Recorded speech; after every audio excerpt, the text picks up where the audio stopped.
What's up? Here in my car, and I just got out of the movie theater after seeing The Ugly Stepsister, which apparently is like a Norwegian dark twisted take on the Cinderella story. I don't know anything about this movie or the people that made it, except apparently it's the director's debut feature, which is kind of cool. And I guess you could put this in the category of Screamboat and the Peter Pan and Blood and Honey or whatever that one's called. All the like fairy tale sort of twisted horror versions of movies that have been coming out lately. Except this one's not as over the top as a lot of those.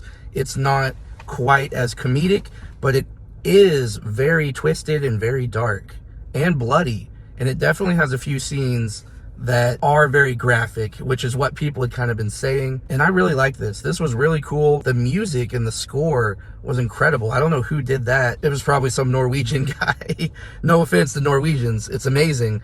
I'm just not very familiar with Norwegian filmmaking, but this was great. So like I said earlier, it's kind of the Cinderella story from the perspective of the ugly or the evil stepsister, but it is definitely a dark horror take on that story. I feel like I'm just repeating myself at this point, but this movie is definitely, in my opinion, worth owning. Definitely worth seeing at least once in the theater if you're into this sort of thing. And honestly, I think this is probably going to be in my top 10 list so far of the year. Now, it may or may not get bumped out by the end of the year, but it's definitely in the running right now. But that's about it. Thank you guys for watching, and I'll see you guys in the next video.